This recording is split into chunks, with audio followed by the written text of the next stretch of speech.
The journey to the end of the earth is daunting. It takes planning, resilience and stamina, certainly not for the faint-hearted.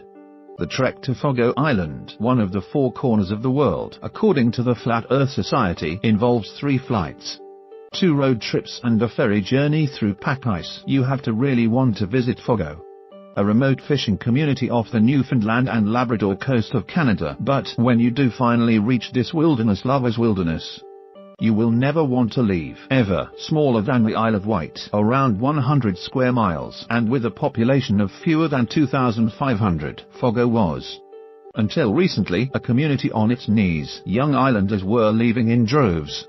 The industry that had drawn Irish and English settlers 300 years ago was battered almost to submission by the obscene overfishing of cod. Tourists had little to draw them to the hostile conditions of this bleak granite rock. The future for Fogo was dire. Step forward former islander and subsequent multi-millionaire Zita Cobb, the daughter of an illiterate fisherman who had struggled to feed his family. Zita left Fogo as soon as she could to study business on the mainland. She took little time in making a healthy fortune in fiber optics. Now she's back and determined to make sure the world knows about her corner of the earth. To that end, Zita set about building a luxury hotel on the most barren headland. Locals thought she was mad, an impossible challenge. But her build it and they will come mentality saw her commission a local architect to create a 29-bedroom inn to blend in with the landscape. It took 3 years to construct and is of such elegance and beauty that Fogo Island Inn has received a coveted slot as one of the top 100 hotels in the world, attracting well-heeled tourists from Australia to the UK and perhaps the other 3 corners of the flat earth, Hydra, Papua New Guinea and the Bermuda Triangle, with luxury on every level of the 4-story building. Tourists are falling over themselves to spend their Canadian dollars here, and there are plenty of outdoor activities to make the marathon journey worthwhile. Every season offers a different appeal: whale watching, cod fishing, hiking, sipping a graham tea in a rooftop hot tub while watching Arctic icebergs slip silently by. Mean rooms are like gold dust in the summer and autumn months. But, as I discovered, winter-spring has its own appeal. An action-packed itinerary was planned and it didn't disappoint. My visit began at a leisurely pace with an orientation of the island with one of the native community hosts. Roy Dwyer is a man of the sea, an intelligent, eloquent old man. I didn't ask his age, but he must be in his 7th decade and has spent much of his lifetime at the mercy of the Atlantic Ocean. He is also a published author and poet, and as he drove along the island's snowy trails pointing out fishing stages where the catch would be salted to last the winter, he regaled me with poems he had composed while waiting for cod to bite. There's work too for younger Fogo Islanders.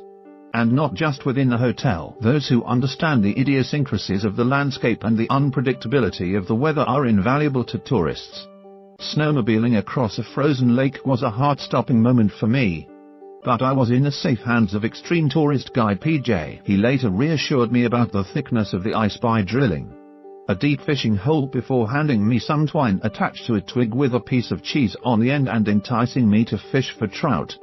For more on the Fogo Island Inn, visit www.fogoisland.com. Rooms cost from $1,875 Canadian per night for 2 persons, including all meals and a half-day community host orientation. Air Canada offers the only direct services to the Maritimes and Eastern Canada from London Heathrow, with a daily non-stop service from London Heathrow to St John's, economy return from £818, and a daily non-stop service from Heathrow to Halifax, economy return from £543.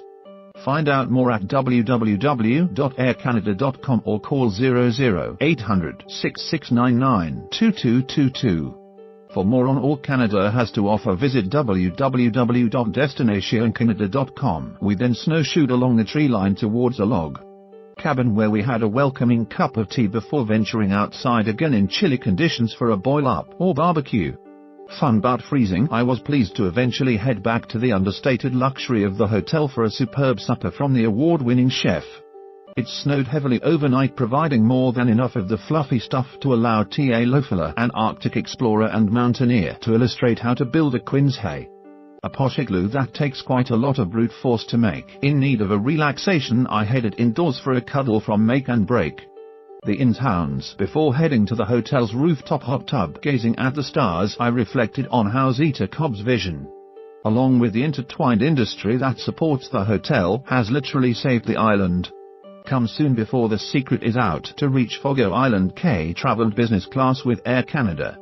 Below is her review of the experience. I hate flying. I just do. Hurtling along at 600 miles per hour while encased in a steel tube has absolutely no appeal. So when Mail Online Travel suggested an assignment that would involve 5 flights in just 4 days, my heart sank.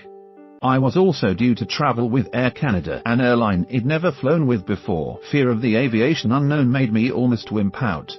But the offer of a visit to Canada's Fogo Island proved just too much of a pull, and for the first time ever, my flying experience has been an enjoyable part of the journey. Okay, the build-up and take-off was still grueling, but the Air Canada team had it covered.